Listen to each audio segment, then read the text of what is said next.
ಮೊದಲಿಂದಲೂ ಚುನಾವಣೆ ಮಾಡಿ ಅಂತಾನೆ ಹೇಳ್ತಾ ಇದ್ದೀವಿ.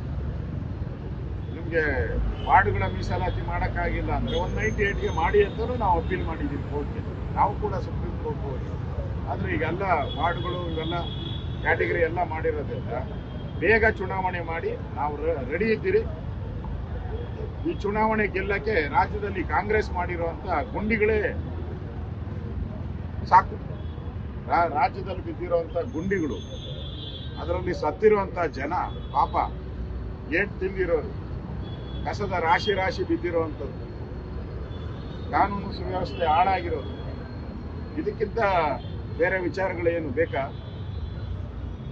ಕಾಂಗ್ರೆಸ್ ಈ ಸರಿ ಬೆಂಗಳೂರಲ್ಲಿ ನೆಲ ಕಚ್ಚಿದೆ. ಅಷ್ಟು ಪಾಪವನ್ನು ಮಾಡಿದ್ದಾರೆ, ಬೆಂಗಳೂರು ಜನತೆಗೆ ದ್ರೋಹವನ್ನು ಬಗೆದಿದ್ದಾರೆ. ನಾವು ಚುನಾವಣೆಗೆ ರೆಡಿ. ಮೈತ್ರಿನಾ ಹೇಗೆ ಸರ್? ಅದನ್ನು ನಮ್ಮ ರಾಷ್ಟ್ರೀಯ ನಾಯಕರು ತೀರ್ಮಾನ ಮಾಡ್ತಾರೆ. ಇನ್ನೇನು ಕೆಲವೇ ದಿನಗಳಲ್ಲಿ ಹೊಸ ನಮ್ಮ ರಾಷ್ಟ್ರೀಯ ಅಧ್ಯಕ್ಷರು ಸ್ವೇರಿಂಗ್ ಮಾಡ್ತಾರೆ. ಸೊ ಅದಾದಮೇಲೆ ನಾನು ಮೊನ್ನೆನೂ ಕೂಡ ಭೇಟಿ ಮಾಡಿ ಬಂದಿದ್ದೀನಿ, ನಮ್ಮ ಅಧ್ಯಕ್ಷರನ್ನ ಮತ್ತು ಹಳೆಯ ಅಧ್ಯಕ್ಷರನ್ನ ಇಬ್ಬರನ್ನೂ ಭೇಟಿ ಮಾಡಿ ಬಂದಿದ್ದೀನಿ.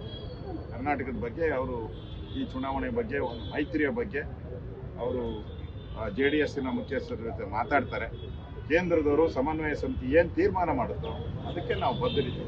ಲೇಟೆಸ್ಟ್ ಹಾಗೂ ಇಂಟ್ರೆಸ್ಟಿಂಗ್ ಸುದ್ದಿಗಳಿಗಾಗಿ ಬಾಸ್ ಟಿವಿ ಕನ್ನಡ ಚಾನೆಲ್ನ ಸಬ್ಸ್ಕ್ರೈಬ್ ಮಾಡಿ. ಹಾಗೆಯೇ ಬೆಲ್ ಐಕಾನ್ ಪ್ರೆಸ್ ಮಾಡಿ.